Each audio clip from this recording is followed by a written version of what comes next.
eh, kalau sudah masalah keyakinan ya Mbak ya, ini mau sepinter apapun orang, nalar logika itu jadi hilang.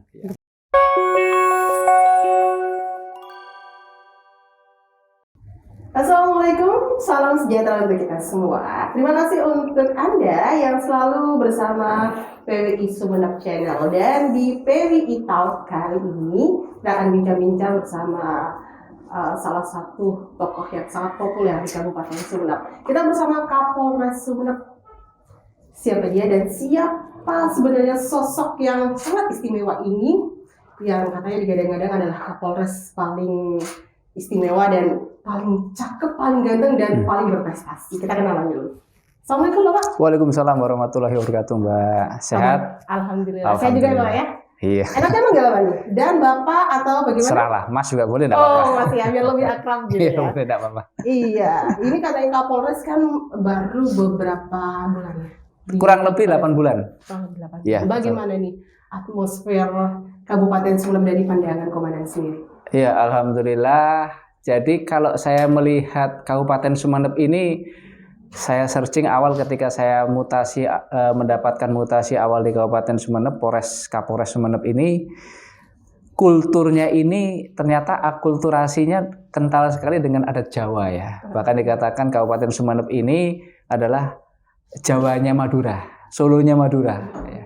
Karena saya dari kecil memang ada darah Madura juga, tapi di Jember. Ya, jadi dari bahasanya aja kadang saya sudah sangat jauh, sangat halus sekali nih kalau bahasa Maduranya. Ya, ada beberapa bahasa yang kadang saya juga kurang mengerti karena saking halusnya kan menggunakan kromo inggil atau apa ya kalau istilah Jawa. Kemarin juga pada saat saya ikut hari jadi Kabupaten Sumeneb juga justru tradisi yang ditampilkan malah justru tradisi Jawa Tengah dengan bahasa Jawa. Ya ini menunjukkan memang ternyata memang Sumeneb ini memang kental sekali atau dekat akulturasinya dengan Jawa, khususnya adalah Jawa Tengah ini memang sangat unik ya di Pulau Madura ini ya. Dan ini juga mempengaruhi budaya orang-orang Sumeneb yang senantiasa lebih mengutamakan adab sopan santun, unggah-ungguh, kromo, tata kromo persis ketika di Jawa, khususnya di keraton-keraton. Memang ini sudah mendarah daging ya, itu melihatnya seperti itu. Tata kramanya, kebudayaannya gitu ya. Betul, komandan lihat gitu ya. Ya, kalau bicara tentang komandan sendiri, sebelumnya nih, mungkin perjalanan karirnya sebelum menapaki Kabupaten Sumeneb sebagai Kapolres. Oh iya, jadi saya ini lulus dari Akademi Kepolisian tahun 2003. Itu pertama kali saya berdinas itu di Polda Jawa Barat, tepatnya di Kabupaten Ciamis. Di sana 2,5 tahun juga. Jadi Ciamis ini sebagai sama kayak Sumeneb ini sebagai salah satu kerajaan tertua di Provinsi Jawa Barat, Pandalungan, Tatar Galuh Ciamis di sana itu. Nah kemudian saya 2,5 tahun, kemudian saya pindah ke Polresta Bandung Tengah, Polda Jawa Barat. Di Kabupaten Ciamis juga saya pernah ikut dalam pengungkapan kasus Bom Bali 2, karena pelaku Bom Bali 2 3 orang itu adalah 3 sahabat, orang Cilacap, Majalengka, dan terakhir adalah orang Ciamis. Cilacap dengan Ciamis ini kan dekat, hanya dibatasi oleh kabupaten atau kecamatan Banjar pada saat itu. Nah kemudian saya menginjak ke Polresta Bandung Tengah, di sana sebagai Kanit Reskrim di Polsekta Sumur Bandung dan Polsekta Coblong. Coblong itu terkenal dengan ada 2 tempat kuliah, Unpad dan ITB. Universitas Pajajaran dan ITB. Kemudian setelah itu saya sekolah PTIK. Setelah PTIK saya sempat 1 tahun di Polda Maluku Utara di Polres Halmahera Tengah. Jauh sekali dari Jawa Barat ya kan ya, karena kan memang saya dari zona 1, kemudian yang dari zona 1 kebijakan pada saat itu harus keluar dulu ke zona 6 di Maluku Utara di Halmahera Tengah. Dan itu situasinya justru jauh berbeda dengan pada saat saya di Jawa. Kenapa di sana? Karena infrastruktur di sana juga masih sangat minim. Kita listrik itu 2 hari nyala, 1 hari mati. Kemudian juga SDM sumber daya manusianya baik itu masyarakatnya ataupun juga anggota polisi juga sangat rendah sekali. Sehingga kita di sana juga harus banyak mengajari mereka. 1 tahun kemudian saya masuk ke Jawa Tengah, di Polda Jawa Tengah di Akademi Kepolisian sebagai pengasuh pembina Taruna Akademi Kepolisian kurang lebih 2,5 tahun. Kemudian saya pindah lagi ke Jawa Timur. Di Jawa Timur saya berkutat di Polrestabes Surabaya, menjabat sebagai Kapolsek Sumur Bandung, Kapolsek Bubutan, Pasar Turi. Kemudian saya menjadi Kapolsek Gubeng. Kemudian saya jadi Wakapolres Jember, balik ke kampung sendiri. Kemudian saya sekolah Sespim. Kemudian setelah sekolah Sespim, saya masuk ke Badan Reserse Kriminal Mabes Polri di unit Direktorat Tindak Pidana Korupsi kurang lebih 3 tahun. Setelah itu saya dipromosikan untuk menjadi Kapolres di Kabupaten Sumeneb. Gitu. Itu aja. Katanya balik ke kampung di Jember. G. Lahir Jember. Asli anak Jember gitu ya. Kalau lahir numpang lahir di Semarang karena pada saat itu ibu saya memang lagi pendidikan dokter spesialis ya, kemudian karena sudah hamil besar atau apa ya, waktu itu dia di Undip, kemudian numpang lahir, setelah itu dibawa ke Jember. Gitu. Jadi aslinya Semarang gitu ya. Ya, numpang lahirnya di Semarang. Tapi silsilah di Jember. Gitu. Nah, bicara-bicara tentang Bapak Kapolres lagi, katanya pernah itu ya, ada prestasi yang sangat luar biasa, mendapat penghargaan dari KPAI, program Sparta. Itu seperti apa? Boleh diceritakan? Oh ya, jadi memang baru-baru ini Sparta itu adalah seksi perlindungan anak sampai dengan tingkat RT RW. Itu memang yang mencanangkan pada saat itu adalah Kak Seto. Dia adalah salah satu tokoh anak nasional dan juga merupakan saya salah satu pengagum beliau karena sejak kecil saya ngikutin kalau beliau itu di TV, misalnya itu kalau serial Sikomo ya, di TPI ya, Televisi Pendidikan Indonesia. Nah, alhamdulillah beliau punya program karena kecintaan beliau dan konsistensi beliau dari mulai beliau muda sampai dengan saat ini, cinta terhadap anak ya, senantiasa perlu peduli dan melindungi terhadap anak.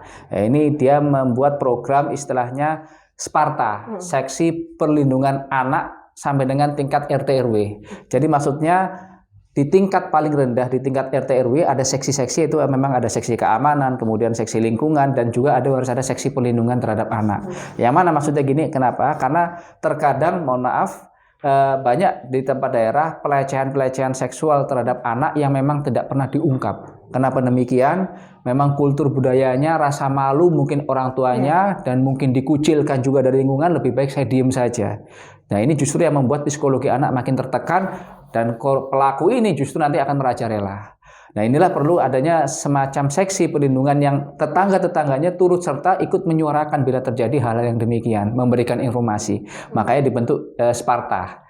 Di Kak Seto sendiri sudah menyampaikan baru 6 Polres dari 550 Polres Indonesia, yaitu diantaranya Polres di Bengkulu, kemudian Tangerang Selatan, kemudian di Jakarta, memang paling banyak di Jakarta, kemudian di Jawa Barat, dan yang terakhir Polres ke-6 kemarin yang diresmikan di Polres Sumeneb itu, Mbak, dari 550 Polres Indonesia. Iya.